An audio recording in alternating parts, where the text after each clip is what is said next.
Hello everyone, welcome to another,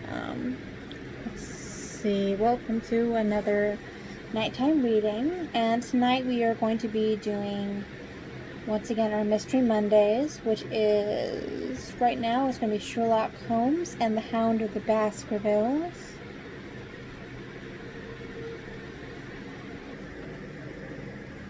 Okay, I have no idea when it stopped recording for the audio, but once again, for the final time, we will be starting Chapter 5, The Three Broken Threads of The Hound of the Baskervilles by Sherlock Holmes. Alright. Keep a watch on that to make sure it doesn't pop out again. Okay, so Chapter 5, Three Broken Threads. Everybody settled, got their beverages together. I know I've got mine. Storage always has to have beverage. And let's begin. Sherlock Holmes had, in a very remarkable degree, the power of detaching his mind at will. For 2 hours, the strange business in which they had been involved appeared to be forgotten, and he was entirely absorbed in the pictures of the modern Belgian masters. He would talk of nothing but art, of which he had the crudest ideas, from our leaving the gallery until we found ourselves at the Northumberland Hotel. "Sir Henry Baskerville is upstairs expecting you," said the clerk. "He asked me to show you up once when you came. Have you had any objections to my looking at your register?" said Holmes. "Not in the least." The book showed that 2 names had been added after that of Baskerville. One was Theophilus Johnson and family, of Newcastle. The other, Mrs. Oldmore and maid, of High Lodge, Alton. "Surely that must be the same Johnson whom I used to know," said Holmes to the porter. "A lawyer, is he not? Grey-headed and walks with a limp?" "No, sir. This is Mr. Johnson, the coal owner. A very active gentleman, and not older than yourself. Surely you are mistaken about his trade." "No, sir. He has used this hotel for many years, and he is very well known to us." "Ah, that settles it. Mrs. Oldmore, too. I seem to remember the name. Excuse my curiosity, but often in calling upon one friend, one finds another." "She is an invalid lady, sir. Her husband was once the mayor of Gloucester, and she always comes to us when she is in town." "Thank you. I'm afraid I cannot claim her acquaintance. We have established a most important fact by these questions, Watson," he continued, in a low voice as he went upstairs together. "We know now that the 2 people who are so interested in our friend have not settled down in his own hotel. That means that while they are, as we have seen, very anxious to watch him, they are equally anxious that he should not see them. Now this is a most suggestive fact." "What does it suggest?" "It suggests, hello, my dear fellow, what on earth is the matter?" As we came round the top of the stairs, we had run up against Sir Henry Baskerville himself. His face was flushed with anger, and he held an old and dusty boot in one of his hands. So furious was he that he was hardly articulate, and when he did speak, it was a much broader and more western dialect than any which we had heard from him in the morning. "Seems to me they are playing me for a sucker in this hotel. They'll find they've started to monkey with the wrong man, unless they are careful. By thunder, if that chap can't find my missing boot, there will be trouble. I can take a joke with the best, Mr. Holmes, but they've got a bit over the mark this time. Still looking for your boot?" "Yes, sir, and I mean to find it." But surely you said that it was a new brown boot. So it was, sir, and now it's an old black one. What? You don't mean to say? That's just what I do mean to say. I only had 3 pairs in the world, the new brown, the old black, and the patent leathers, which I am wearing. Last night they took one of my brown ones, and today they have sneaked one of the black. Well, have you got it? Speak out, man, and don't stand staring. An agitated German waiter had appeared upon the scene. No, sir, I have made inquiry all over the hotel, but I can hear no word of it. Well, either that boot comes back before sundown, or I'll see the manager and tell him that I go straight out of this hotel. It shall be found, sir. I promise you that you will have a little patience. It will be found. Mind it is, for it's the last thing of mine that I'll lose in this den of thieves. Well, Mr. Holmes, you'll excuse my troubling you about such a trifle. I think it's well worth troubling about. Why, you look very serious over it. How do you explain it? I just don't attempt to explain it. It seems the very maddest, queerest thing that ever happened to me. The queerest, perhaps, said Holmes thoughtfully. What do you make of it yourself? Well, I don't profess to understand it yet. This case of yours is very complex, Sir Henry. When taken in conjunction with your uncle's death, I am not sure of all the 500 cases of capital importance which I have handled, there is one which cuts so deep. But we hold several threads in our hands, and the odds are that one or other of them guides us to the truth. We may waste time in following the wrong one, but sooner or later we must come upon the right. We had a pleasant luncheon in which little was said of the business which had brought us together. It was in the private sitting-room to which we afterwards repaired that Holmes asked Baskerville what were his intentions, to go to Baskerville Hall, and when, at the end of the week. On the whole, said Holmes, I think that your decision is a wise one. I have ample evidence that you are being dogged in London, and amid the millions of this great city it is difficult to discover who these people are or what their object can be. If your intentions are evil, they might do you a mischief, and we should be powerless to prevent it. You did not know, Dr. Mortimer, that you were followed this morning from my house? Dr. Mortimer started violently. Followed? By whom? That, unfortunately, is what I cannot tell you. Have you among your neighbors or acquaintances on Dartmoor any man with a black, full beard? Ha! Where is Barrymore? He is in charge of the hall. He had best ascertain if he is really there, or if, by any possibility, he might be in London. How can you do that? Give me a telegraph form. Is all ready for Sir Henry?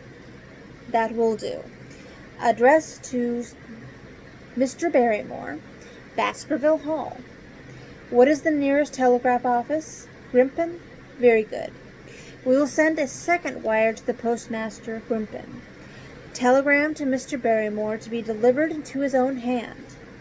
If absent, please return wire to Sir Henry Baskerville, Northumberland Hotel.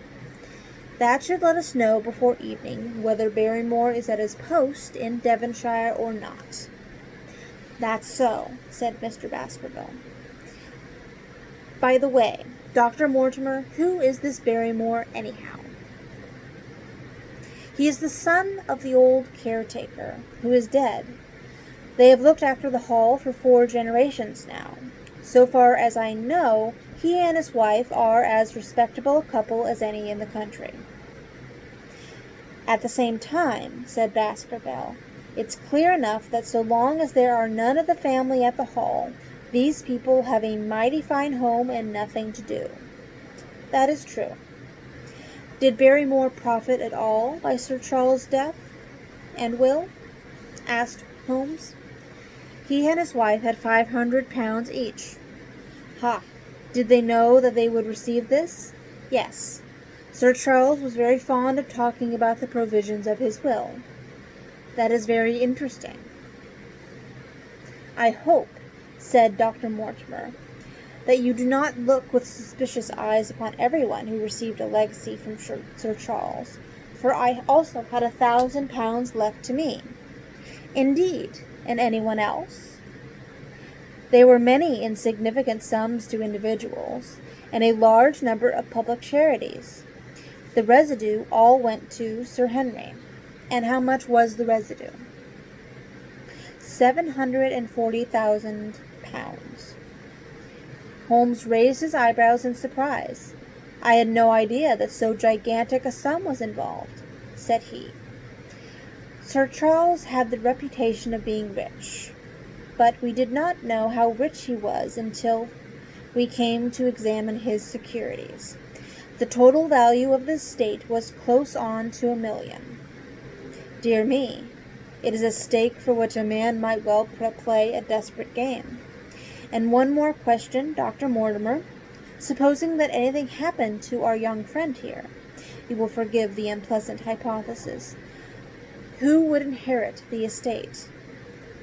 Sir Roger Baskerville, Sir Charles' younger brother, died unmarried. The estate would descend to the Desmonds, who are distant cousins. James Desmond is an elderly clergyman in Westmoreland. Thank you. These details are all of great interest. Have you met Mr. James Desmond? Yes. He once came down to visit Sir Charles. He's a man of venerable appearance and of saintly life. I remember that he refused to accept any settlement from Sir Charles, though he pressed it upon him. And this man of simple tastes would be the heir to Sir Charles' thousands. He would be the heir to the estate, because that is entailed. He would also be the heir to the money unless it were willed otherwise by the present owner, who can, of course, do what he likes with it. And you have made your will, Sir Henry? No, Mr. Holmes, I have not. I've had no time, for it was only yesterday that I learned how matters stood. But in any case, I feel that the money should go with the title and the estate. That was my poor uncle's idea. How is the owner going to restore the glories of Baskerville if he has not money enough to keep up the property? House, land, and dollars must be together. Quite so. Well, Sir Henry, I am of one mind with you as to the advisability of your going down to Devonshire without delay. There is only one provision which I must make. You certainly must not go alone. Dr. Mortimer returns with me, but Dr. Mortimer has his practice to attend to, and his house is miles away from yours. With all the good will in the world, he may be unable to help you. No, Sir Henry, you must take with you someone, a trusty man, who will always be by your side. Is it possible that you could come yourself, Mr. Holmes? If matters come to a crisis, I should endeavor to be present in person. But you can understand that, with my extensive consulting practice, and with my constant appeals, which reach me from many quarters, it is impossible for me to be absent from London for an indefinite time. At the present instant, one of the most revered names in England is being besmirched by a blackmailer. And only I can stop the disastrous scandal. You will see how impossible it is for me to go to Dartmoor. Whom would you recommend, then? Holmes laid his hand upon my arm. If my friend would undertake it, there is no man who is better worth having at your side when you are in a tight place. No one can say no more confidently than I. The proposition took me completely by surprise, but before I had time to answer, Baskerville seized me by the hand and wrung it heartily. Well, now that is really kind of you, Dr. Watson, he said. You see how it is with me, and you know just how much the matters as I do. And you know just as much about the matter as I do. If you will come down to Baskerville Hall and see me through, I'll never forget it. The promise of adventure had always a fascination for me, and I was complimented by the words of Holmes and by the eagerness with which the baronet hailed me as a companion. "I will come with pleasure," said I. "I do not know how I could employ my time better." "And you will report very carefully to me," said Holmes. "When a crisis comes, as it will do, I will direct how you shall act. I suppose that by Saturday all might be ready?" "Would that suit Dr. Watson?" "Perfectly.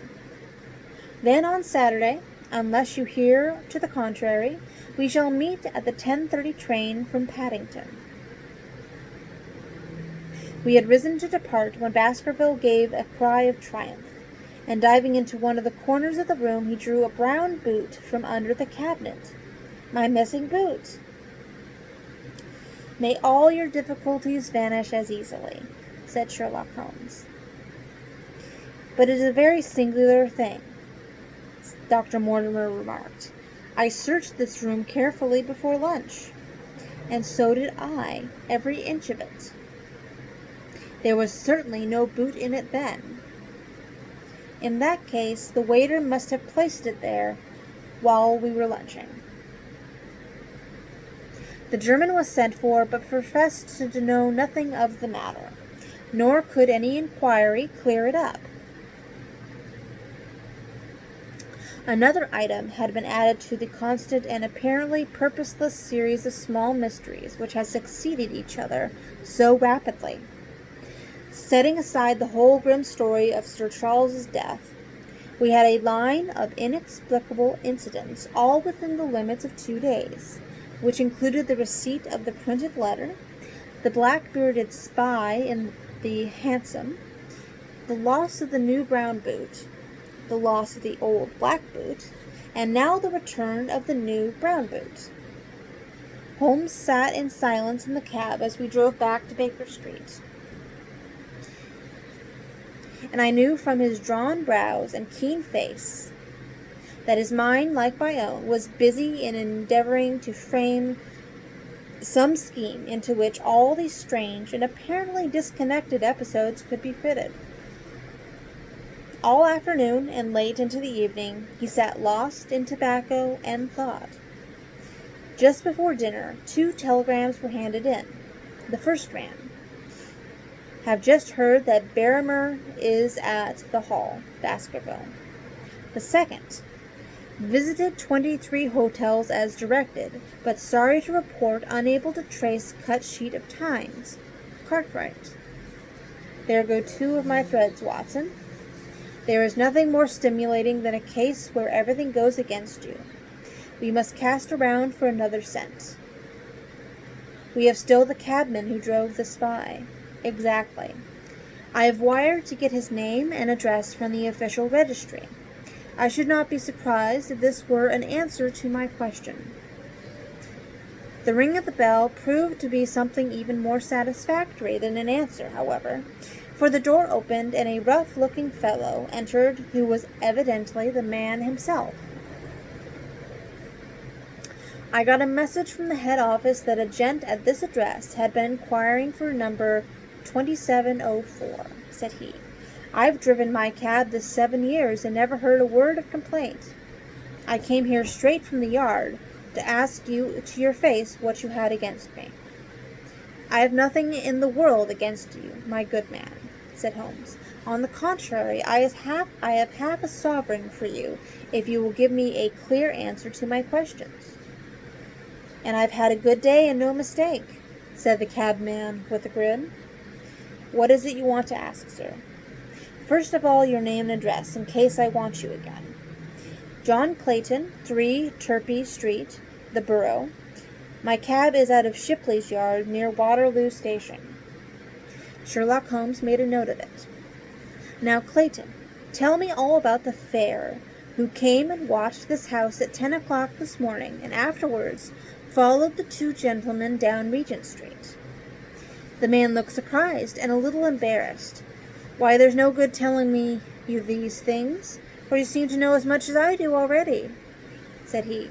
The truth is that the gentleman told me that he was a detective, that I was to say nothing about him to anyone. My good fellow, this is a very serious business, and you may find yourself in a pretty bad position if you try to hide anything from me. You say that your fare told you that he was a detective. Yes, he did. When did he say this? When he left me. Did he say anything more? He mentioned his name. Holmes cast a swift glance of triumph at me. Oh, he mentioned his name, did he? That was imprudent. What was the name that he mentioned? His name, said the cabman, was Mr. Sherlock Holmes. Never have I seen my friend more completely taken aback than by the cabman's reply. For an instant he sat in silent amazement. Then he burst into a hearty laugh. "A touch, Watson, with an undeniable touch," said he. "I feel a foil as quick and supple as my own. He got home upon me very prettily this time. So his name was Sherlock Holmes, was it?" "Yes, sir, that was the gentleman's name." "Excellent. Tell me where you picked him up and all that occurred." "He hailed me at 9:30 in Trafalgar Square. He said that he was a detective, and he offered me 2 guineas if I would do exactly what he wanted all day and ask no questions. I was glad enough to agree. First we drove down to Northumberland Hotel and waited there until 2 gentlemen came out and took a cab from the rank. We followed their cab until it pulled up somewhere near here." "This very door," said Holmes. "Well, I couldn't be sure of that, but I dare say my fare knew all about it. He pulled up halfway down the street and waited an hour and a half. Then the 2 gentlemen passed us, walking, and we followed down Baker Street and along." "I know," said Holmes, "until we got 3/4 down Regent Street. Then my gentleman threw up the trap, and he cried that I should drive straight away to Waterloo Station as hard as I could go. I whipped up the mare, and we were there under 10 minutes. Then he paid me up his 2 guineas, like a good one, and away he went into the station. Only just as he was leaving, he turned round and he said, 'It might interest you to know that you've been driving Mr. Sherlock Holmes.' That's how I came to know the name." "I see. And you saw no more of him?" "Not after he went into the station." "And how would you describe Mr. Sherlock Holmes?" The cabman scratched his head. "Well, he wasn't altogether such an easy man to describe. I put him at 40 years of age, and he was of middle height, 2 or 3 inches shorter than you, sir. He was dressed like a toff, and he had a black beard, cut square at the end, and a pale face. I don't know as I could say more than that. Color of his eyes? No, I can't say that." "Nothing more that you can remember?" "No, sir, nothing." "Well, then, here is your half-sovereign. There's another one waiting for you if you can bring me any more information. Good night." "Good night, sir, and thank you." John Clayton departed chuckling, and Holmes turned to me with a shrug of his shoulders and a rueful smile. "Snap goes our 3rd thread, and we end where we began," said he. "The cunning rascal!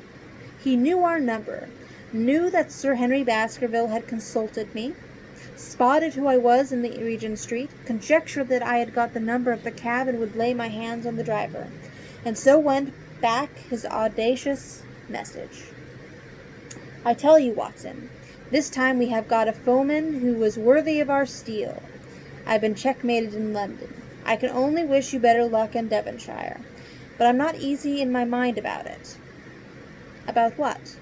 "About sending you. It's an ugly business, Watson, an ugly, dangerous business, and the more I see of it, the less I like it. Yes, my dear fellow, you may laugh, but I give you my word that I shall be very glad to have you back safe and sound in Baker Street once more." Okay, pause. Okay, and that is the end of chapter 5.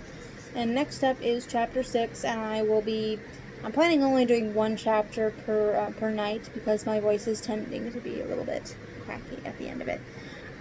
So we'll be going on to chapter 6 next Monday for next Mystery Monday, and the next chapter is titled Chapter 6, Baskerville Hall. So, see you next week if you're following along with Sherlock Holmes, or see you tomorrow when we are... See, it's not basic persuasion that we're doing. Yes, it is persuasion that we're doing. Tuesdays is persuasion. So I'll see you tomorrow, same bad time, same bad place, for the next chapter of Persuasion. See everyone later, and I hope you have a very good evening, and good night.